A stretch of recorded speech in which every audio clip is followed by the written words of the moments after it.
Hey everyone, welcome to the very first episode of How to Live the podcast. We are so excited to have you joining us for this brand new venture, and we are super excited to be sharing with you this concept and this journey that we're going to be taking you on over the next, hopefully, years. I want to say podcasting is going to last a long time. Definitely years. Okay, years. Let's stick with years. So I'm Jess. And I'm Stef. And we are the Dad-on sisters. We run the blog How to Live. And luckily for you, we look exactly the same, like twins. You can't tell us apart, but our voices happen to be really different. So mine's really high. And mine's really low and husky. So that's how you'll be able to tell who is who. Not that it really matters. No, but and this is new for us because nobody can ever tell us apart. And finally, people can tell us apart on audio. So welcome to our first episode. We are super excited to get started, and we thought, on this first episode, we could kind of take you through our How to Live journey and tell you our story of where we've been and all the things that we've experienced on this crazy journey. Totally, and we're not sure whether you're joining us and you know all about How to Live and you've been on this journey with us, or if this is really the first time for you. So we thought we could just give you a little bit of a rundown on our background, which really started 6.5 years ago now when I, Stef, was moving to Paris for 6 months. Our dad is actually from France, fun fact, and I thought it would be a really fun experience to go over there and study French. And at the time, blogging was kind of, coming up in Australia, but not really like blowing up. But we had seen a few, and, we had always lived together. We're best friends, and, we always also shared a wardrobe. And we were like, what's something really fun that we could do together that would kind of keep us together, even though I was going to be in Australia and Steph was going to be in Paris. And the blogs that we were following at the time, like I remember we'd seen Susie Bubble was blogging. Yes. And her style's amazing, and we just thought that was so cool. I remember Elin Kling came over to Australia. She visited and she gave a talk at the workplace I was at the time, and I was like, this is so cool. Like, what her job is like flying across the world and just like going to fashion brands. And we were like, okay, like we could try and get a little action in this area. Yeah, exactly. Like we had always been super interested in fashion, but more in like the way that we dressed. And people had always said to us like, oh, you guys have cool style and whatever, but we just kind of like to play around. And because I guess we had each other, it was like a really cool, like, we were never afraid to like wear something a bit out there or like experiment with our fashion, because we were just like, we've got each other. Yeah, and like now, definitely, when I look back at some of the things that we were wearing in the beginning, they make me nauseous. What were we wearing? Yeah. What were we thinking? But we didn't care, and that was the beauty of it, that we had the confidence to go and rock what we thought was so cool at the time, and that was, I think, what really started to resonate with people. So I moved over to Paris. We started this daily diary. We decided it had to be every single day, and I remember people saying to us, why would you want to post every single day? That's crazy. And we were like, no, if this is going to like be anything, if this is going to get off the ground, we need to dedicate every single day to it. Totally. And I remember at the time it was tough, but that's definitely something that we credit our success to, is that like consistency of 10 a.m. every morning. All of our followers knew that they could come to howtolive.com and there would be a new post on there. And I think like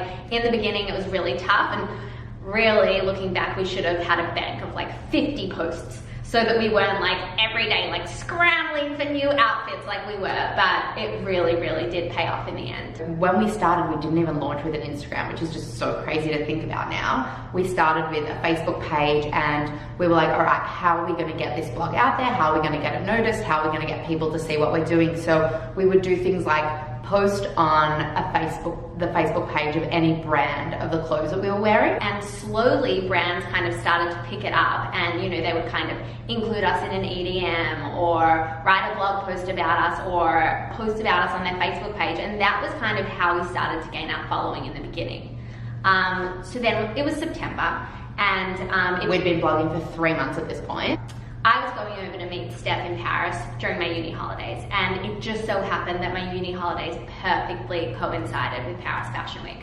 So what turned into like a family trip was then like, no, How to Live's going to Paris Fashion Week. Yeah, so we had no idea. We didn't know anyone in Paris. We had no connections there. We didn't even know what we were gonna wear. So our first port of call was we wrote to a bunch of Australian designers that we loved and that we looked up to, and we wrote to their PR teams, we wrote to everybody we could, and lo and behold, a few of these awesome brands that we loved and that we, you know, had been wearing all this time said, yeah, great, we would love to loan you some pieces. You're going to Paris Fashion Week. I think that was the first like pinch me moment. It was like brands like Shakuhachi and Alice McCall that we had been wearing for years and like idolized these women who had started these brands, and all of a sudden they were like letting us loan their clothes for free. That was insane. Yeah, like I remember going to that first PR company to like go through the showroom, and we were literally like kids in a candy store just like going nuts over all the beautiful clothes that we just like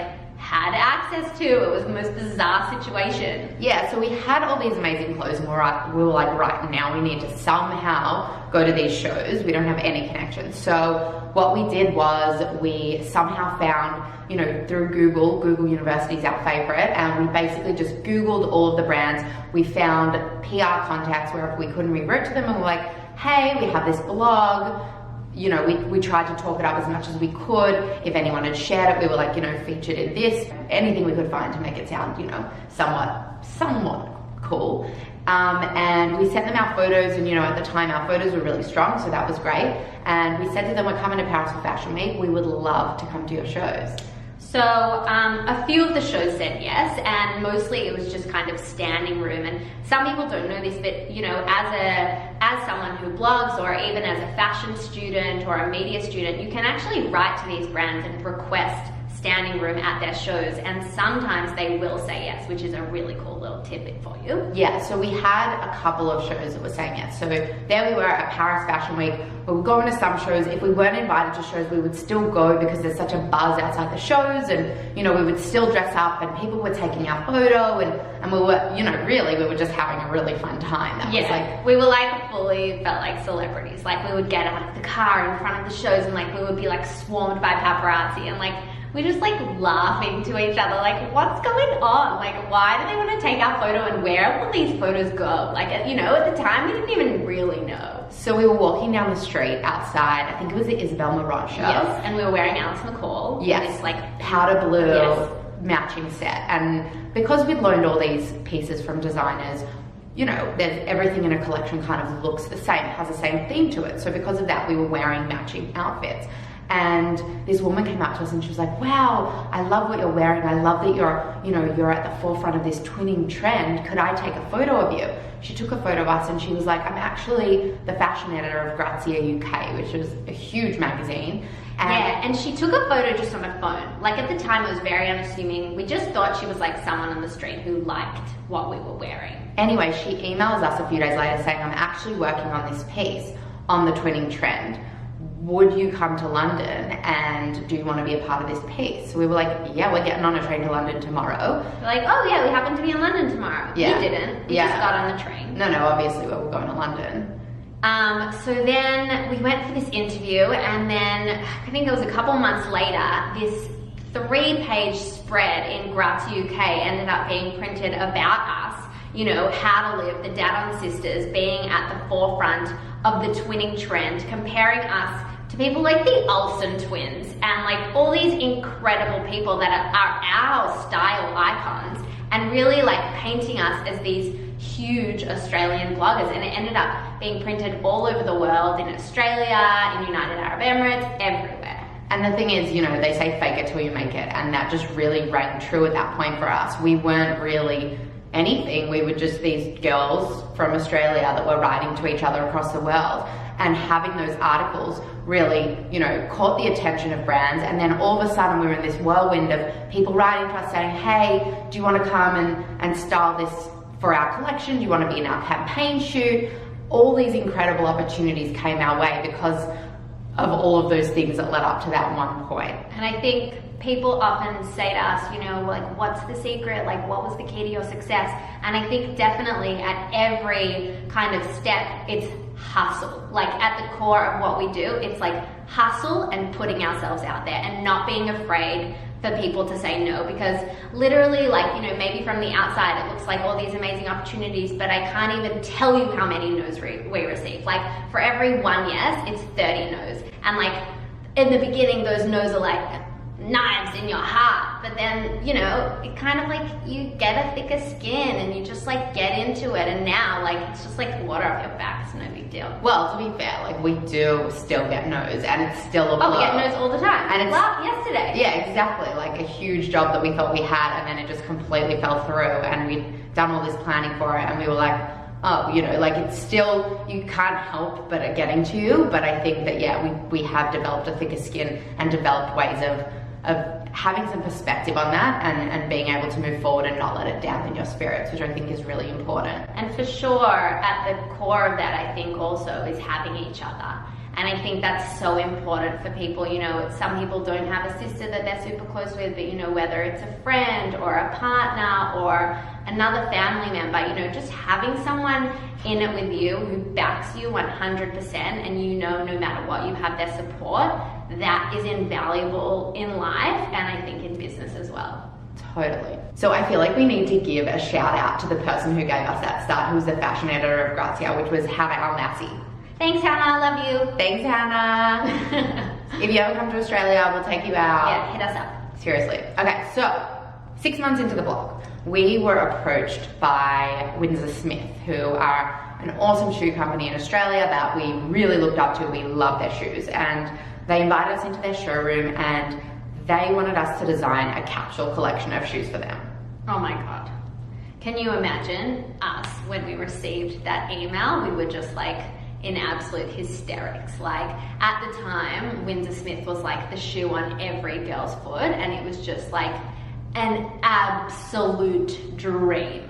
Up until that point, the collaborations that we were doing with brands was more about like modeling and some styling, but mostly in front of the camera stuff, which was fun. But, you know, ultimately, like, getting our hands dirty and having a hand in actually creating product was like salivating, you know, it was like the absolute dream. So we went into this meeting, and it was so much fun. And they had like amazing, like, colorful swatches and sequins and like every platform height and all these different styles. And they were like, yeah, sweet, like, just do whatever you want. Like, just create like whatever you think that like your following will like to buy. Yeah, so we designed this line of 5 shoes, and it went into all their stores around the country. We had posters in the front of the stores. We had our own shopping bags. Oh, that was my favorite. Yes, we still have that shopping That's bag. legit. Did you throw it out the other day? No. Okay, good. I did it. Yeah, I don't like throwing things out, and Jess does. So I did. Anyway, cool. That's another day. Yeah, we can definitely have a whole episode on that. So the collection sold out like crazy. It went absolutely bananas. I think they even oversold on the website, which was just an absolute dream. And when that happened, we were like, okay, there is something here. Like, we were like, oh my God, shoes. Oh. Good one. I liked it. Thanks. Yeah, we were like, firstly, we were like, oh, making shoes sell out is so easy. You know, like, we thought we had just like designed and produced, and now we're selling shoes. Yeah, we were like, this shoe thing, we could do this. So we obviously decided we were going to start a shoe line, because we knew everything there was to possibly know about shoes. Yeah, and like, just so you know, like, the only interaction we had with the previous shoes was designing them in that first meeting, and then literally we did nothing. Yeah, so we really knew nothing about shoes and thought we knew everything. Exactly. So we were just like, and we don't really have design backgrounds either. I studied fashion merchandising, which is more like the fashion business side. But you're artistic. Yes, but like in terms of drawing, like, you know, technical shoe stuff, we don't know that. So we just like put it out there to everyone in our network, and we were like, who can teach us about shoes? Like, we just want to know every single thing. And we started meeting for coffee and going for drinks and emailing people and just kind of trying to get as much knowledge of the industry as we could. Yeah, and people were so generous with their time. Like, it was amazing. People would sit down with us and be like, right, this is what the straps are actually called, and this is what the bottom bit is actually called. An outsole, by the way. And, you know, like, we went on this crazy learning experience. And at the time, we had a friend in the US who worked in shoes, and we kind of put it out there to him, hey, we're kind of interested in starting our shoe label. And he was like, you know what? I'm actually traveling over to Hong Kong in a couple of weeks. why don't you get on a plane and come with me, and I'll introduce you to my suppliers, I'll tell you everything you need to know. So we got on a plane. We'd never met this guy before. We'd only spoken to him via email. Yeah, like the whole situation was as ridiculous as it sounds. Like our boyfriends were like, what do you mean you're going to meet this stranger man who you've only talked to on email, who you don't know what he looks like, in Hong Kong, and you're gonna go on a week trip with him? We were like, yeah, what sounds wrong with that? That sounds like a great idea. It was a great idea in the end. Yeah, so he introduced us to these amazing suppliers. He is still to this day our very good friend and shoe mentor, and that was how Tubes was born. And I think over the coming episodes we really want to talk to you more about Tubes, which is now our in-house label. How to Live has come a really long way, and it's gone from being this daily diary to being an online fashion platform. We're about to launch a multi-brand retail site that not only stocks Tubes but also other up-and-coming Australian designers.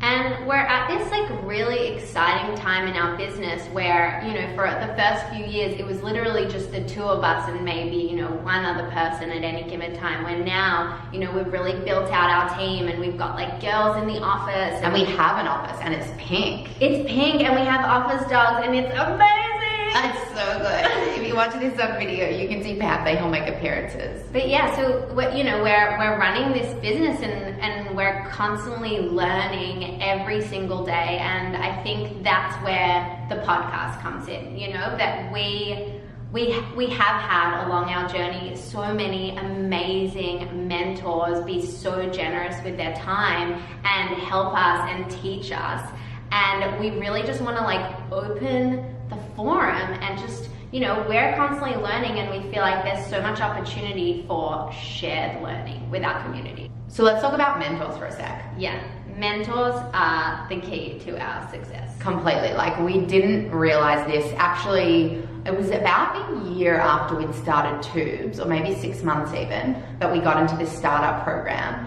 and we were automatically allocated a couple of mentors, and we were like, okay, this sounds cool. We feel like we could use a little help because we're drowning in this fashion business shoe label thing that we thought was a really good idea.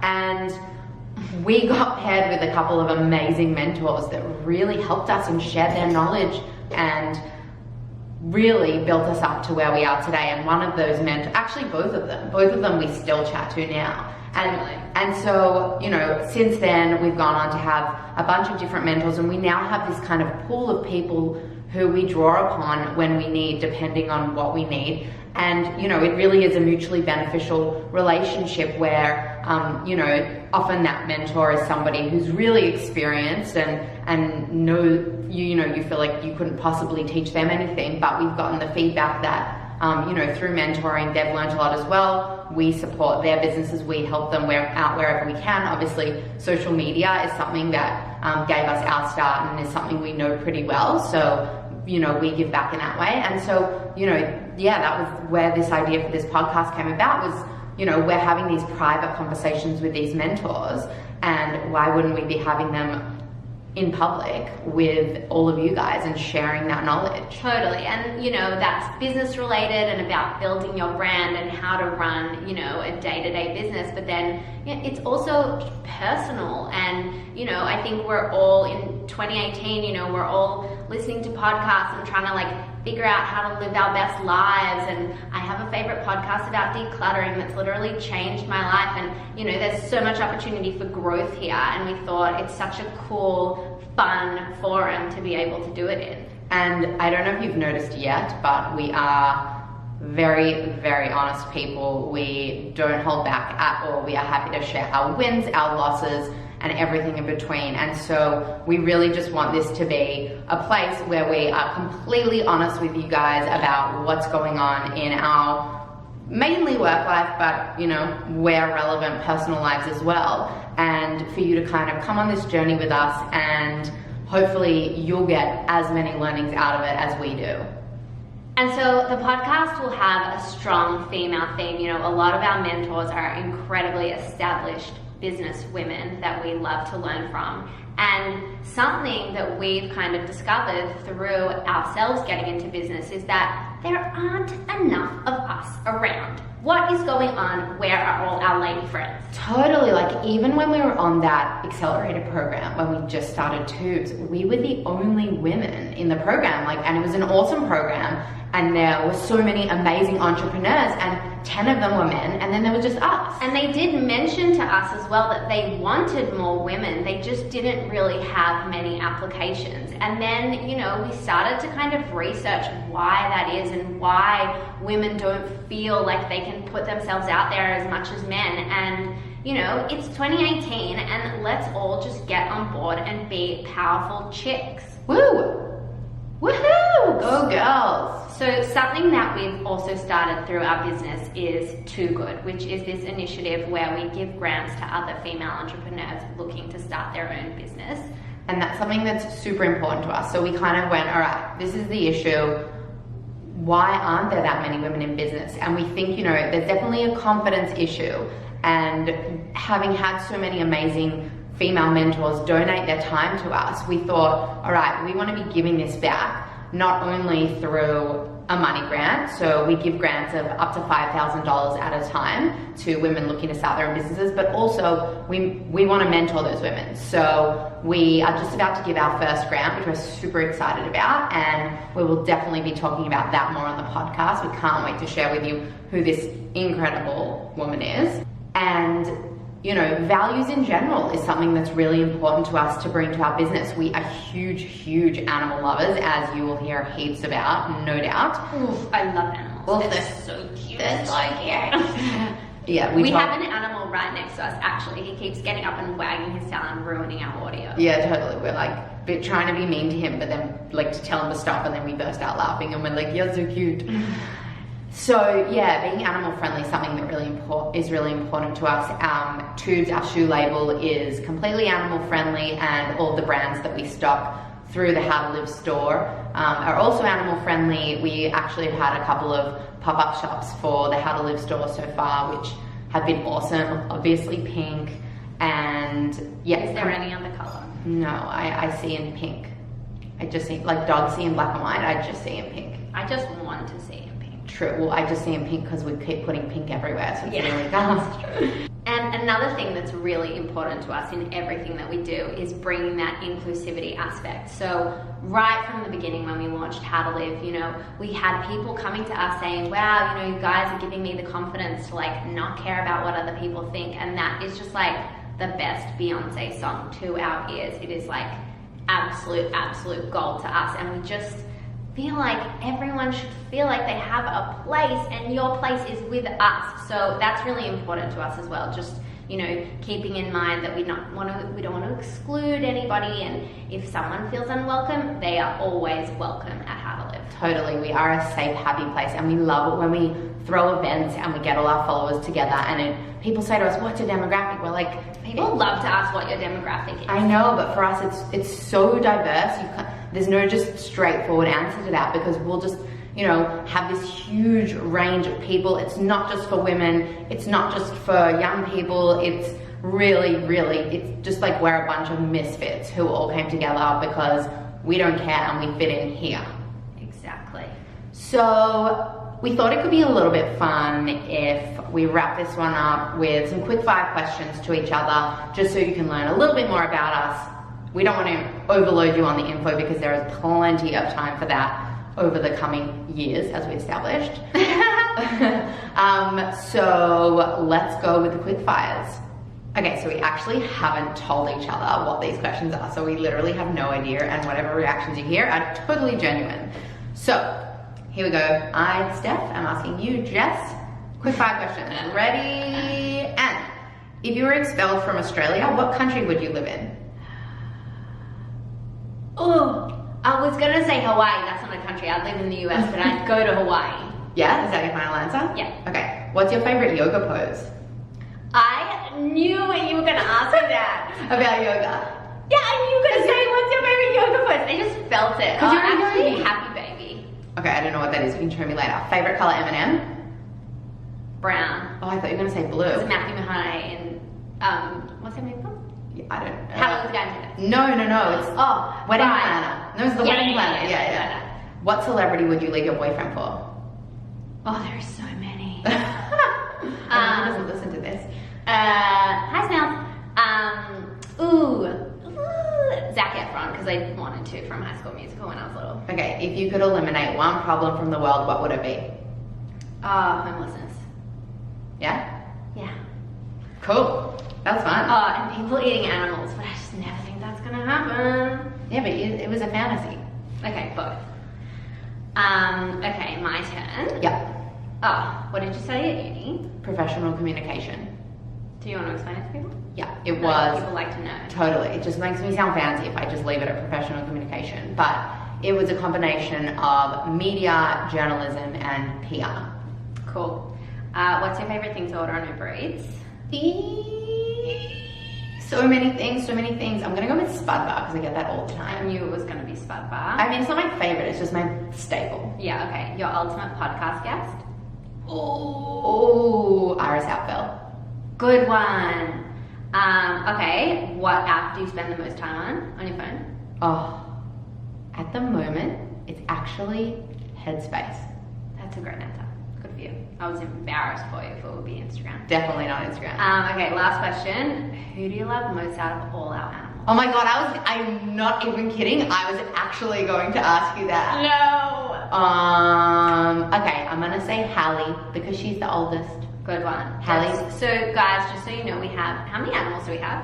Whoa, we have A lot of animals, but Hallie's our 16-year-old cat.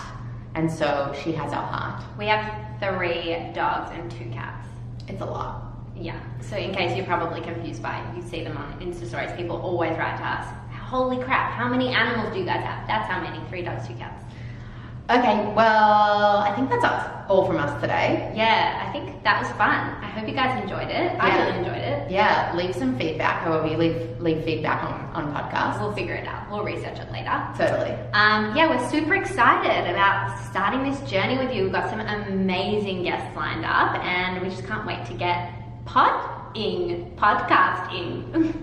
Can't wait. All right, thanks so much for listening. We will see you soon. Thanks, guys.